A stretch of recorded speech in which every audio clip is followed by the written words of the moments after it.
are PSAs are they're kind of like this omnipresent thing that's always getting asked of you to do.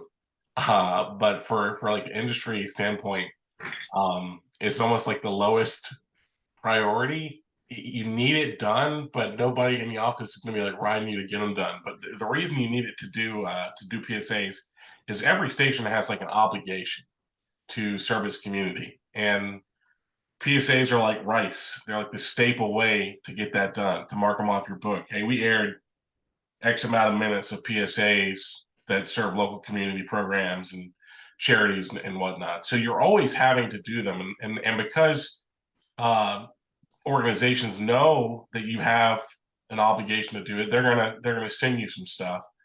The difference between a paid spot, an advertisement, and a PSA, I'm sure that you're aware of, like regulations and differences. What you can put in a PSA, you can't really have call to actions. You can't really have any sort of for-profit language there. But the difference from like an industry standpoint is an ad buy is going to have a lot of legwork behind it. Probably going to have somebody who's written a script. Might even have attached professional voices like Hilary. Hey, here's some things she's already read. Mix it in there. It might have a lot of direction behind it. With a PSA, especially in a smaller city like Auburn, or even Montgomery, Columbus, Alabama markets, you're going to get somebody basically asking you like, "Hey, will you make this?" And they got nothing. They got nothing for you. So it kind of falls on you to get a script written, get some voices attached to it, and you're doing everything from the ground floor, which I'm sure you guys are doing for your project in class right now. That'll never change with PSA production. But yeah, it's still the same basic rules when you're making a PSA versus a spot as to what you want that end product to be. And that's 30 seconds or 60 seconds of quality listening that will put into plan and action. Get somebody to go check out a website, get somebody to remember a phone number, or at least remember the name of the organization. So, whether it's a PSA or a spot, you just want to make sure that you take the same amount of effort and come up with the same product you can be proud of. And there are plenty of amazing PSAs that have been turned into Abbeys and gotten people recognized. So, Hilary, you want to add anything about that? Yeah. So sorry, y'all. I had some technical difficulty, so I'm on my phone now. But yeah, so Donny and I worked together at Mix and Kicker in Auburn, 97.7 Kicker FM and Mix 96.7. And on the local level, it's interesting where I'm at now on the national level, because most of the spots that I'm voicing and producing now are paid spots.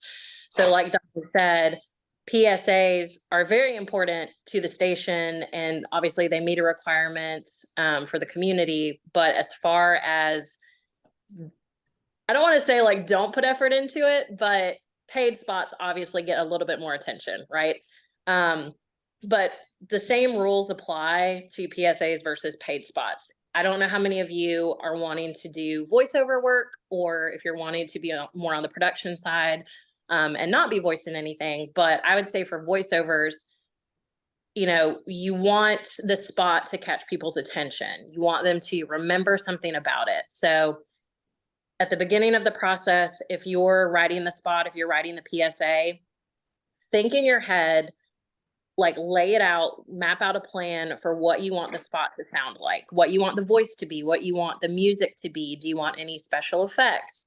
And then go from there, because you're going to want it to be something that somebody remembers.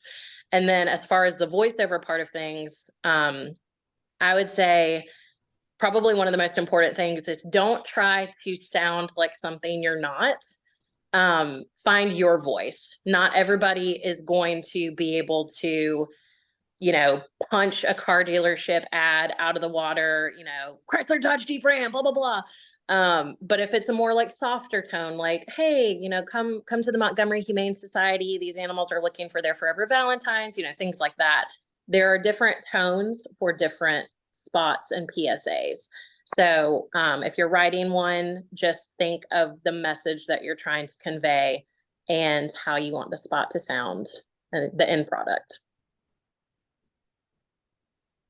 Yeah, Hilary's killer at this. I was at Mix and Kicker for a few years before Hilary started, and she actually started at a station in West Point, Georgia, which is a gem of a place. But I remember everybody just talking about, have you heard Hilary's voice? She's she's an intern down in West Point. And this was like right about the time that we got purchased by iHeartMedia. Are you guys familiar with iHeartMedia and the name? Okay, so they're massive. They own stations all over the place.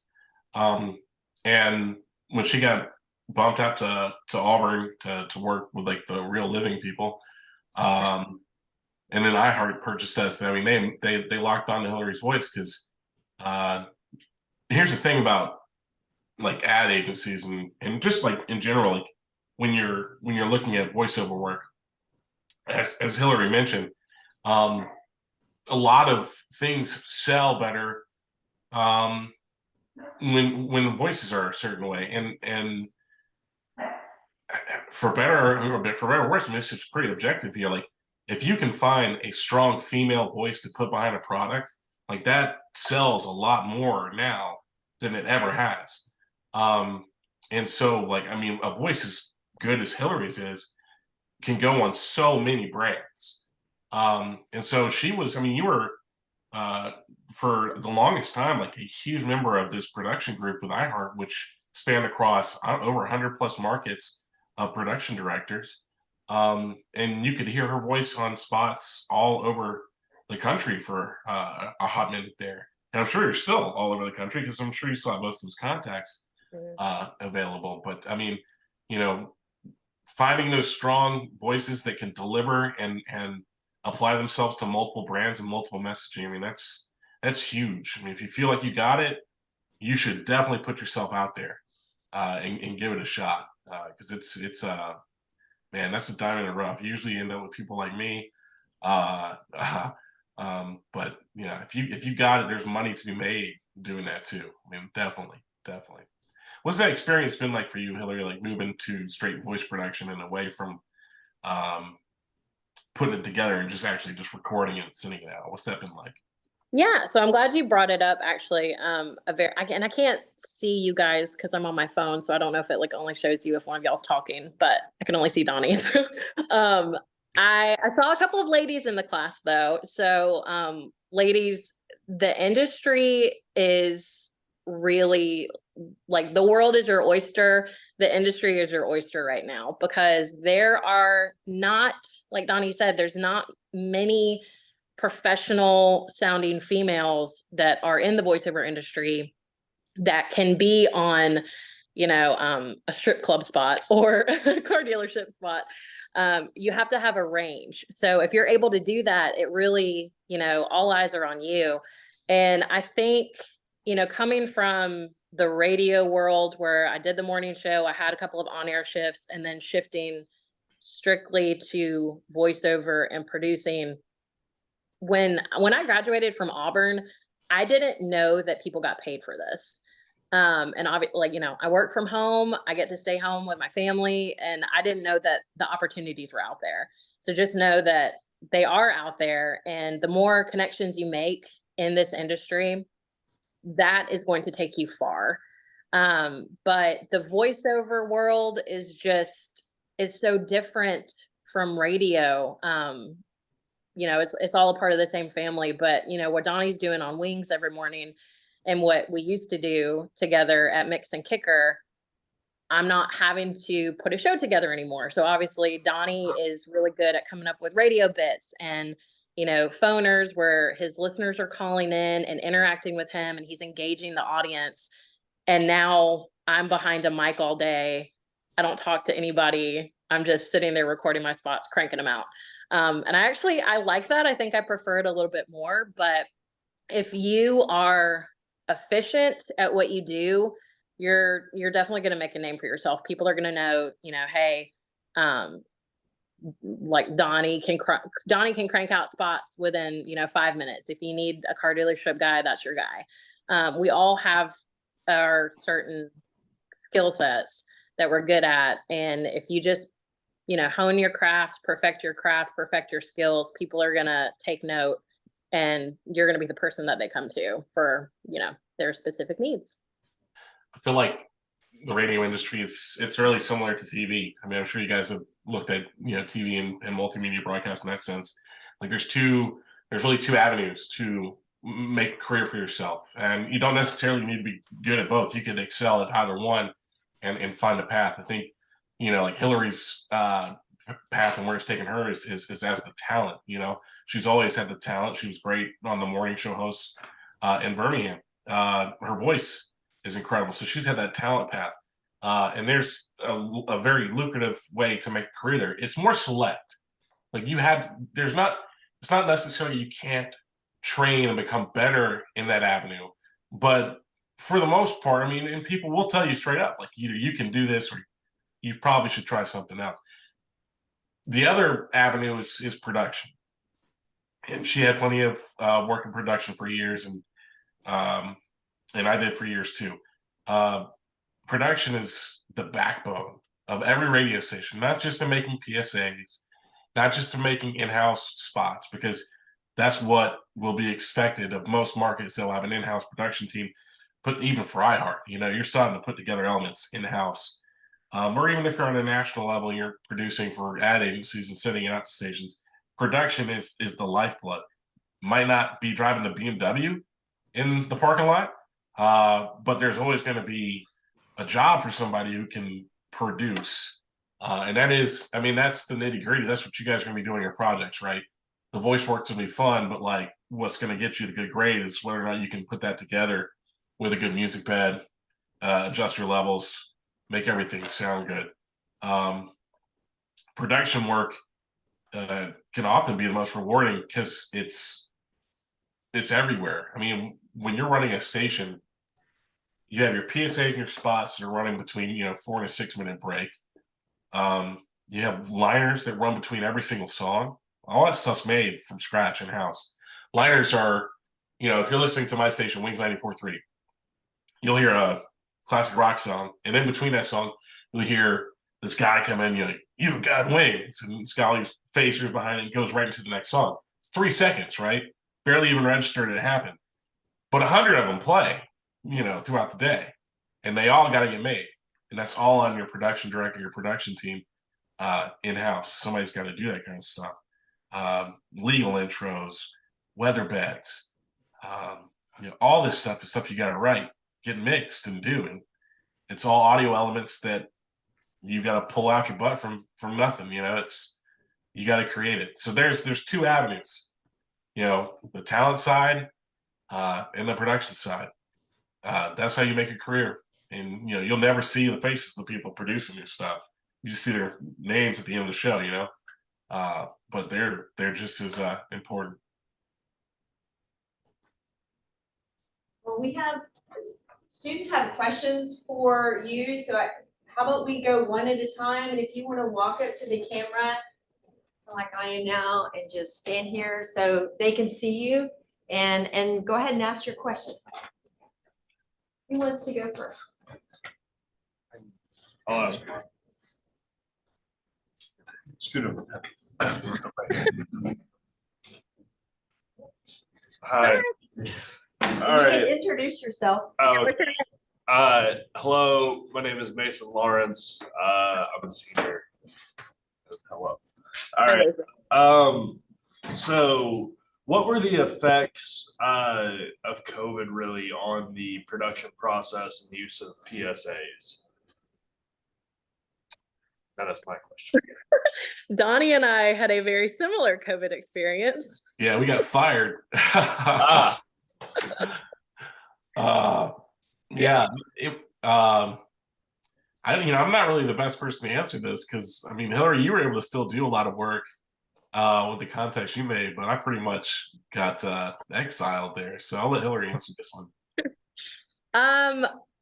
Well, like Donnie said, we both got laid off during COVID, as many people did. But we were a part of iHeart and had gotten laid off, but iHeart is obviously not the only voiceover radio entity that is out there, right? There's Sirius, there's Odyssey, there's all kinds of different companies that are still producing, still doing voice work.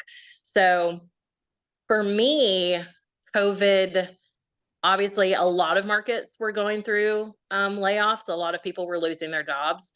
But like I said, I mean, people are still producing spots. Radio stations are still running and they need people to do them. So my experience during COVID was because of the contacts that I had made before I got laid off, I was still able to network and continue to do voiceover work. So I got laid off in December 2020 and I started working with an advertising agency in March of 2021.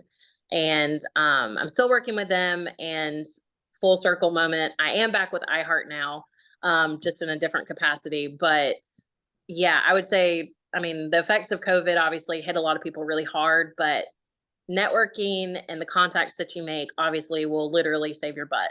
So I think that's one of the most important things. And that's how it worked out for me during COVID. It's a good question though, like, because when people bring up how COVID affects any business, like, you obviously kind of lean towards, well, what got nixed and what got automated, right? Like automation in radio, and like every industry, like, do we need people to come to the office anymore? Radio never needed you to come to the office to begin with. The technology was always there to automate your show and run a station remotely from a desktop in somebody's house. But like every other industry, you kind of like hang on to the romantic idea of coming into the studio, and guests come into the studio, they sit in the chair, they get to see the mic in front of them, and that's still like important. Like, that's when you're trying to get a client to come on to radio, there's still something important about showing them, hey, here's the studio, this is cool, this is radio, man, like, come in here and experience and do it. COVID, because we still maintain our relationships with our former coworkers and those who were still behind, they found themselves not only running the stations that they were running, but now running 15 other stations in cities that are 100 miles away. Our former coworker, Van Riggs, when we were all in the same building, he ran Kicker and he was our ops manager. So he programmed one station, oversaw a 6-station cluster. When we were all gone and COVID kind of had the culling, he was now programming 12 stations and running 30. So how do you do that? He's in Auburn and he's running stations in Albany, Georgia, like stuff that's pretty far. It's because it's all connected. I mean, the technology was always there, but when they started kind of having to get rid of people because the ad money's not getting spent, it kind of became a necessity over the romantic idea of keeping people in the building and really like trying to keep it local. At that point, it was, all right, get the guy hooked up on his laptop at his house, let him push the button when it goes off the air to get it back on. That tech exists, and a lot of stations, both across radio and TV, had to lean on automation really hard the last 4 years, and some really haven't gone back. Some said, hey, we're saving some money, we're not gonna refill. Other mom and pop stations, I'm at a mom and pop station here in Auburn now, through Radio Alabama. As soon as they were able to go back, they did, and they refilled their lineups, and it's almost like a little time capsule. It's been pretty fun to be back here. So, good question. So everybody's supposed to ask at least one question. So we would like to go next.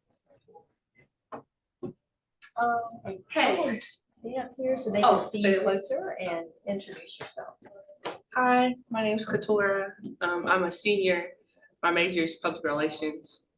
And I was going to ask Ms. Hilary, when you say the world is your oyster for like women in the radio industry, how did you I know you say it's pretty much just fell into your lap, and you work from home now, but as like a woman who wants to go into that, how would we get our foot out there or put our foot through the door, if that's right? Yeah. So I don't know, some of you have probably already done internships, but literally where I'm at right now is all because I interned at Mix and Kicker in Auburn. So my senior year at Auburn, my last semester, I had not done my internship yet, and I was hell-bent on graduating in May. So I had to do my internship and take 18 hours of classes. And so I did it all that spring semester, and I started interning with Mix and Kicker, and that's where I met Donny and our whole crew over there. But little side note, radio and voiceover is not what I wanted to do.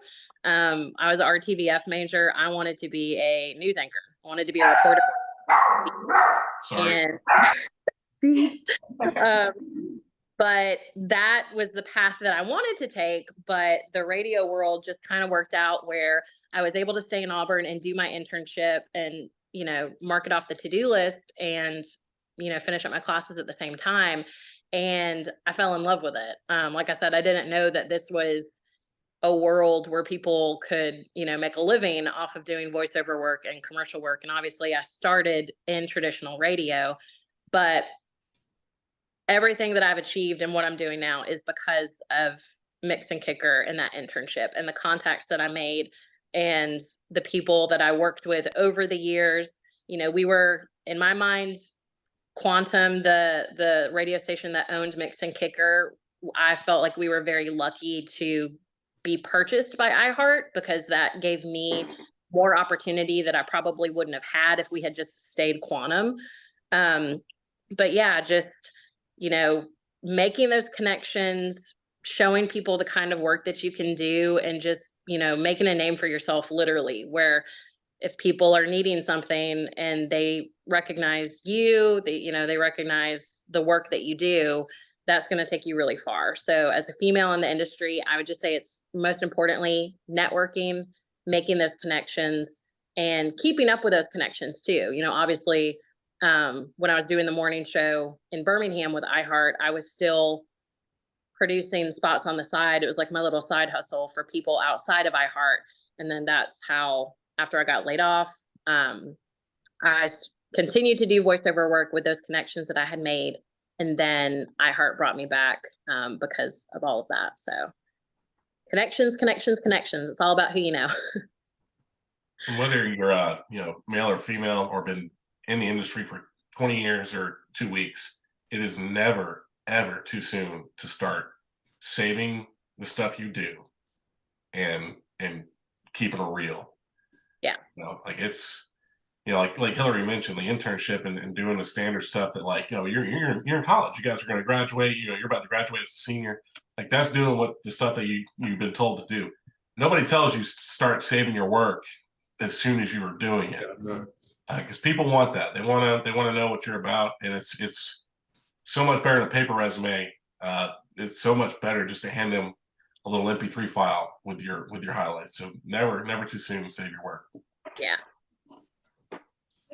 Hey, Hi. Hey, my name is Xamer Boozer. I'm from Lanai, Alabama, and I'm a theater major. I just wanted to ask you guys, what were some tips that you guys could give us about how to prepare for a PSA in a proper way? That'll be all. Yeah. Well, like I mentioned at the beginning, I think probably one of the most important things is just envisioning in your head, playing it out in your head, what you want the PSA to sound like. And if you're voicing the spot, I think it's really important that, well, if you were putting the whole PSA together, you would write it, obviously. But if you were voicing like a PSA that somebody else wrote, you want to read it like you wrote it. So you're not just, come to the Lee County Humane Society. We've got dogs and puppies, and it's going to be lots of fun. Really, you know, read through the script a couple of times as you're producing it.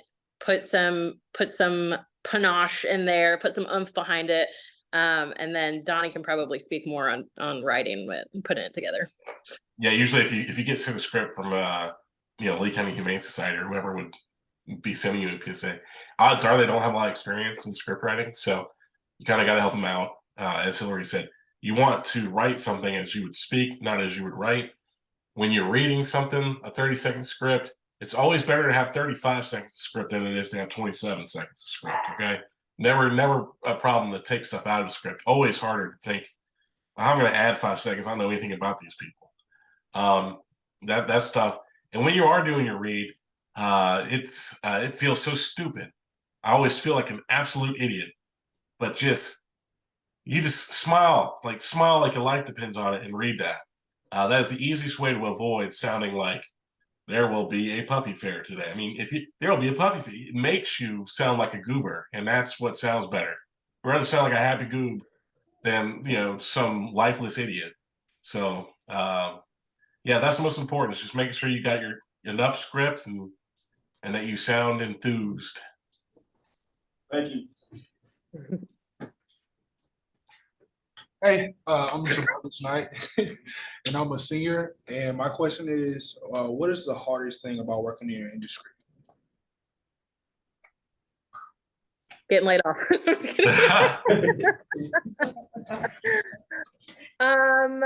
That's a really good question. For me,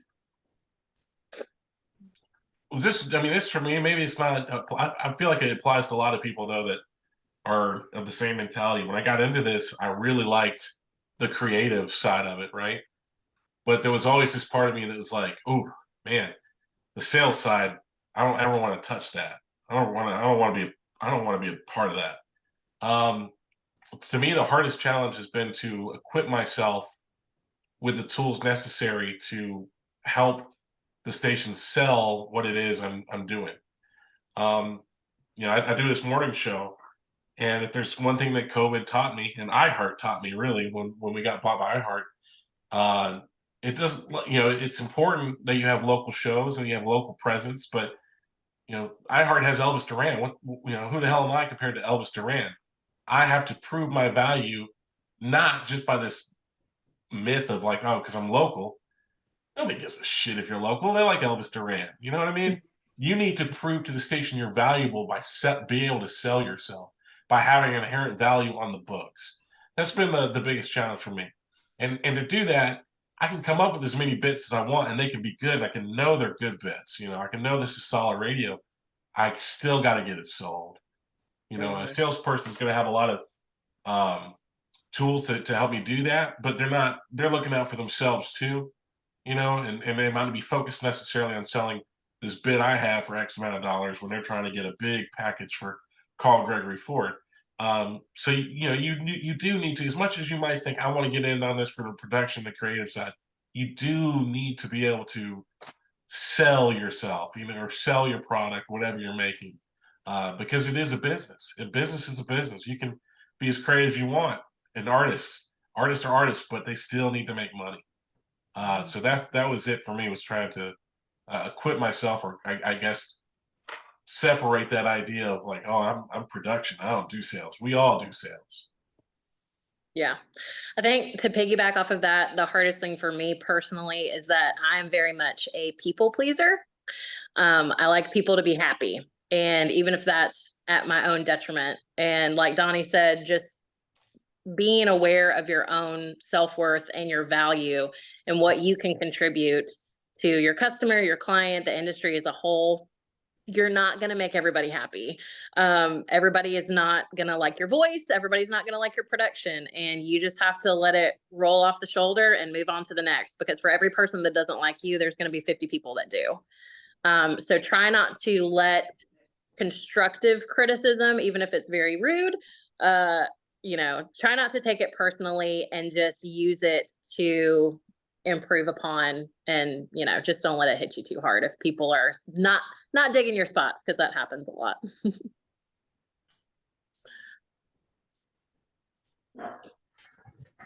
Oh, okay. Makeshift podium here. Hi, I'm Kenton. I'm a junior I'm here at AUM. But my question was, when you run into a word that you don't really know how to pronounce, is it best just to kind of skip over it or try to replace it with something that kind of has the same meaning?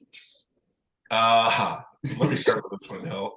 This is the bane of our existence. I should have said the toughest thing for me in the industry is having to redo shit because people won't do their job right.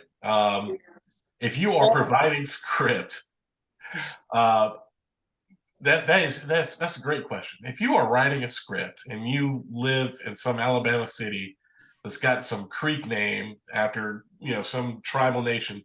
I get it. You grew up there, you know how it's pronounced. People ain't gonna know nothing when you send out these spots to Chesapeake Bay or whatever. So always phonetically write out the way things are said, or even better, record it, and attach that to the email. And that's a lifesaver. That's huge. Basically treat your scripts like you're giving them to a 3-year-old. Just the most simplistic, instructing everything, and that'll make the job so much easier for voice talent, because it sucks to do an amazing read and then get an email back the next day like, it was great, but you didn't say, you said Tallahassee, you said Tallahassee, and it's Tallahassee or whatever. You know, we live for here was Lafayette. You know, you send off scripts, and there'd be a business in Lafayette. And yeah, if you read it like it's Lafayette, like that's how I've always said it. But here locally, it's Lafayette. Don't you dare say Lafayette. So you gotta make sure you send off the MP3 to the guy who's going to read your script. Just to make sure you're being efficient with your time, because it can backlog. I mean, you got a lot of production orders. You don't want to do things twice. Yeah, it happens all the time. I see this on a daily basis.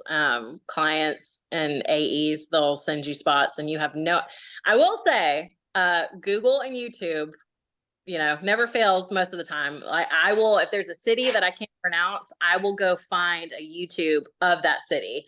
And there are 9 times out of 10, there's a video of someone like taking a tour of, wherever the city is in Michigan that you've never heard of before. But like Donnie said, if you're writing the script and you're putting it together, MP3 of yourself pronouncing that word is really going to help whoever is recording it. So always include that. Yeah, but your question, like, what should you do if you don't have that? Should you just skip it? That's up to you. I always took a stab at it on the off chance I got it right. But whether you take a stab at it or you say, I'm not going to do this till I get something, just immediately respond back to them and say, hey, what's the deal on this word? How's it said? Because if they're worth their weight at their job, they're going to respond to you quickly. They're not going to take a day to get back, because they're sending it to you because they need the read done. So if they want the read done, they'll get back to your question as soon as you send it. So good question.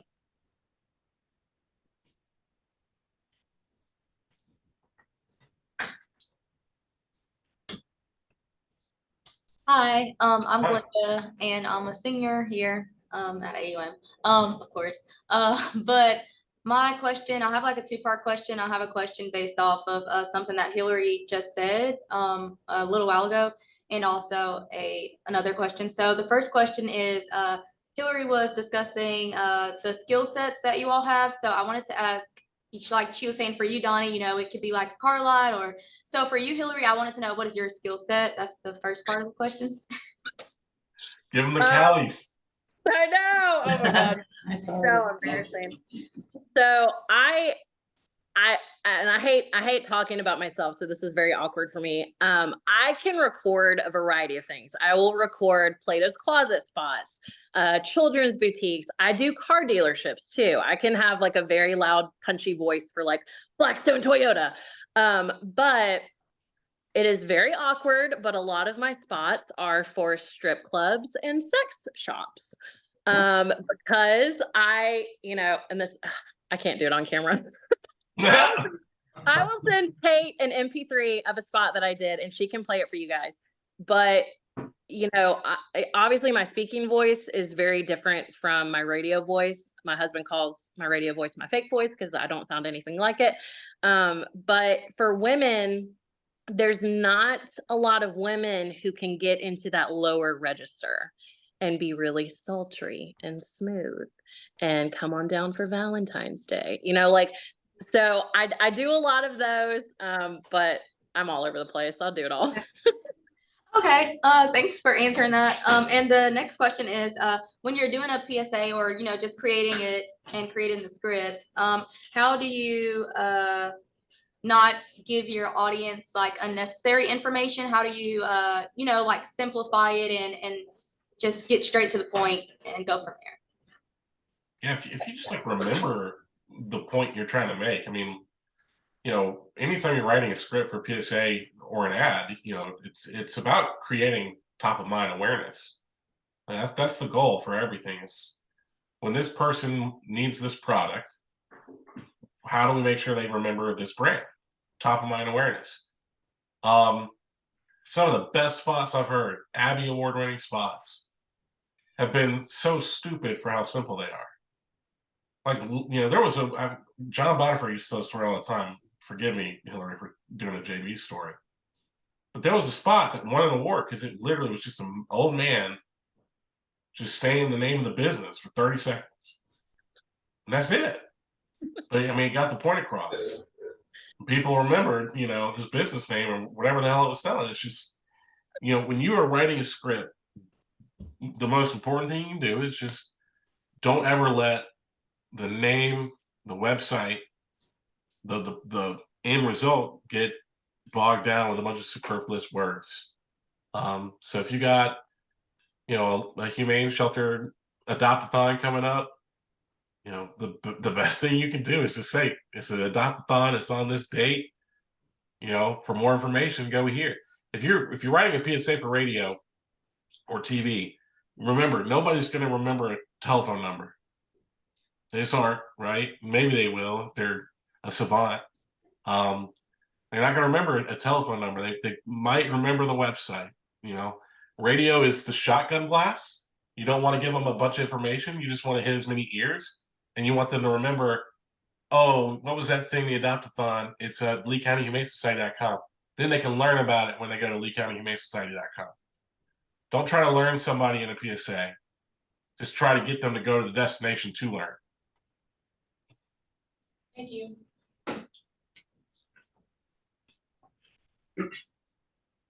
Hello, my name is Elon McIntyre. I'm a junior and I'm a theater major. And one question I have, I don't mean to get too deep, but what inspired you to keep going when you felt like you was at your lowest or that you couldn't get to the next point? Good question. Yeah. So I discussed this with my husband last night because I was on the fence of whether or not I was going to share this or not. But I can say that when I got laid off, I was at my lowest because that was at that point I had been in radio for 9 years. And obviously I knew that that's what I wanted to do for the rest of my life. And I just was, you know, devastated. How could this happen to me? And the day that I got laid off was a Friday, and I cried all weekend. I had about 2 or 3 days where I felt so sorry for myself. I was devastated. And come Monday morning, then my sadness turned to anger. I got mad. And I'm not saying that's the healthiest reaction to have, but I knew that I was good. I knew that that was not the end for me. And I knew that because of the connections that I had made and the work that I had done for other people, I didn't know what my future was going to look like, but I knew that getting laid off from radio was not going to be the end of me in that industry. And so I really hit the ground running. Right after I got laid off, I started reaching out to all my contacts that I had made.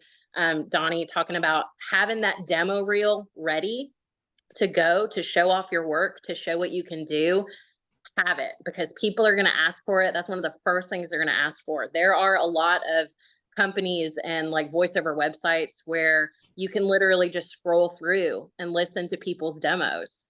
And if you like what you hear, you know, you can contact that person and hit them up to do a project for you. But just having that ready to go, and just knowing that you're worth it, knowing that you have value to add to the industry. Don't ever doubt yourself. And I know that sounds really cheesy, but that was the lowest point for me, but I knew it wasn't going to be the end because I knew that I was good. So I was going to keep fighting for what I wanted to do. Yeah, mine very similar reactions with a little bit more drugs and alcohol. But yeah, it was faith too. You know, like if you know that you're that you can do something and things aren't exactly falling the right way, man, time in, time out. It just takes a little bit of time.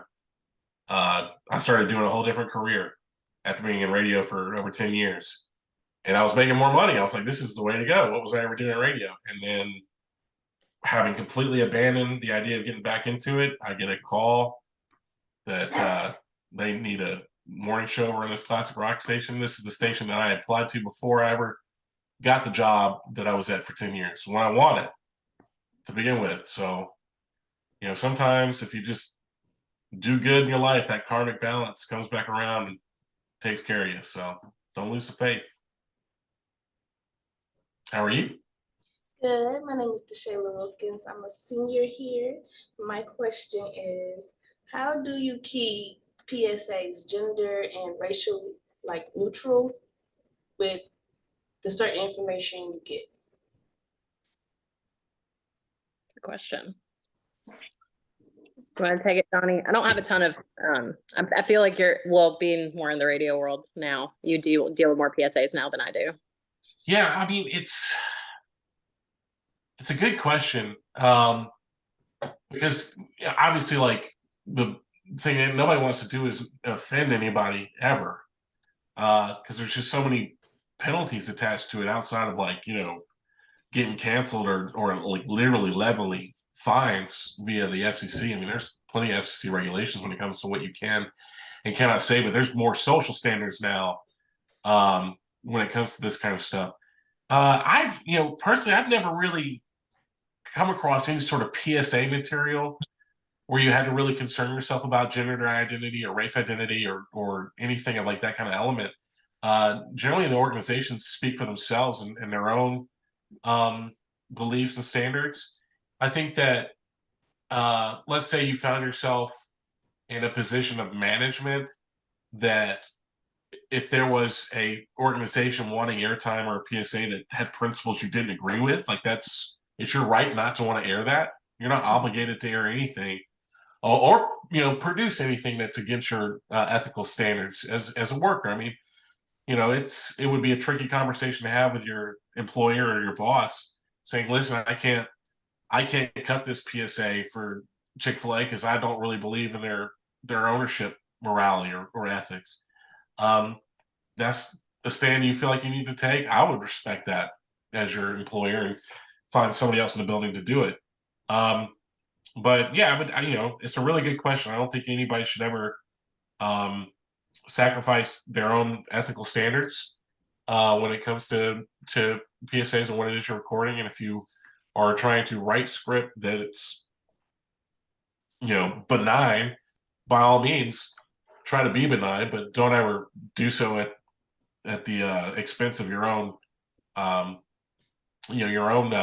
motives and things that are important to you. So yeah. We have one more question. All right. Hello. Okay. Hi. So I have one question. Have you ever done any radio projects or anything like that that has resulted in you getting backlash from a lot of people, like from a select group of people or just people in general? Like, what project resulted in any of that, if any?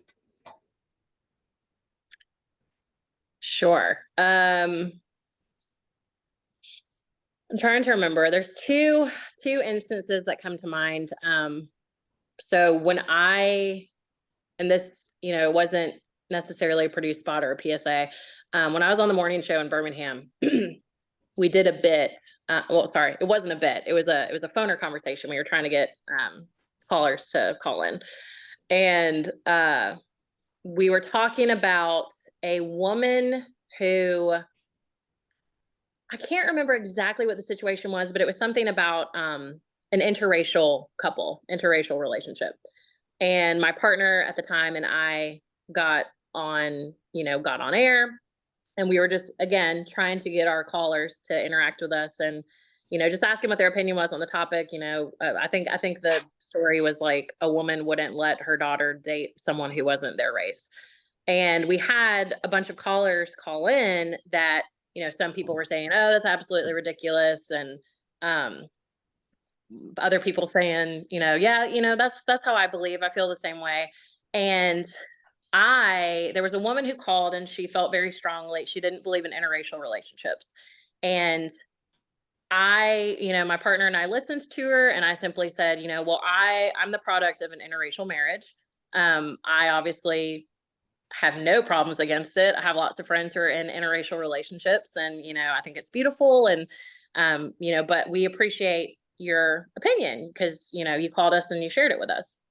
And we got backlash from a listener who basically blessed me out for saying that I had allowed this woman to share her thoughts about how she didn't believe in interracial marriage. And I took it all, took it off the cuff and took it, just listened to her go off on me. And I told her, I said, if you had listened, you would have heard me say, I don't agree with you, but that's your opinion.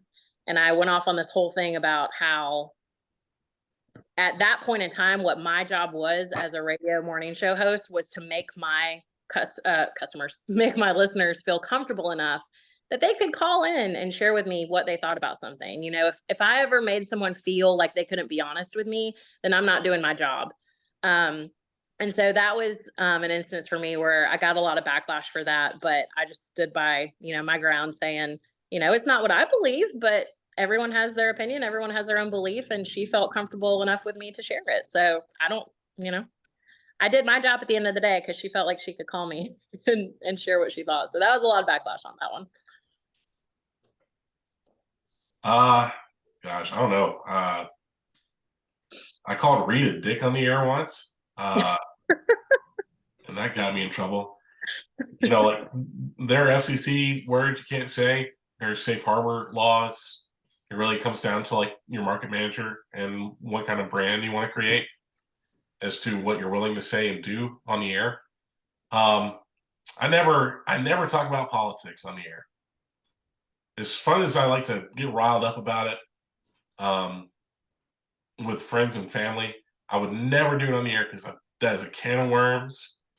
I remember one time after Sandy Hook, I said a prayer and then I mentioned some gun law that they were discussing. And I got a call. I didn't even say I was pro gun reform or against gun reform or whatever. I just said they're looking into this law now or whatever. I was just basically reporting a news report, just reading a circus headline. Immediately got a call from the most unhinged man I've ever heard talking about that if he wanted to own howitzers, he has every right to own a howitzer to stop any tyrannical government. It was just I'm not going to air this call, but I don't even want to hear this. And if you open it up to stuff like that, you got to be ready because man, there are plenty of people. If they're not ready to dog you, they just want to get their crazy out. I mean, that's what radio is. Let's just be real. Radio listeners are just a bunch of crazy people waiting for their chance to jump on with you. So, it's fun. It's fun to push it a little bit. It's fun to make a spicy chili, but if you make it too spicy, not everybody can enjoy it. Gotcha, Hilary. There's one for you. Well, Good question. this has been very informative. Thank y'all so much. Is there anything else you'd like to add before we log off? I think hopefully we're inspired now to work on our scripts after this. Is there anything else that you'd like to add or any advice for these students? I was just gonna say, you're more than welcome, y'all. If any of y'all ever want to, if you have any more questions, if you want to follow up or send over stuff to me, Kate has my email. You're welcome to contact me, and I'm happy to help, with anything you guys need. So just feel free to keep in touch if you'd like. Yeah. Same goes. Yeah. Send me stuff, or I'll send you stuff. How about that? Who wants to do some reads from me? Yeah, that sounds great. If you have, and Hilary, I don't know if you have it up because I would have to log into Facebook and then do the little code. It'd take me a while. You're on your phone right now. I don't know if you have it quick if you wanted to share your screen and play that voiceover. Oh, just play it afterwards. Yeah, I'll send, I don't know if I can do it because I'm on my phone. Yeah, don't worry. I'll play it afterwards. Okay. Well, thank y'all so much for talking to class. Yeah. Thank you guys. Good luck with everything. Thank you. Just so you guys know, your teacher used to be a hell of a newsreader. She was a news director. She can do it. No, they were so much fun to work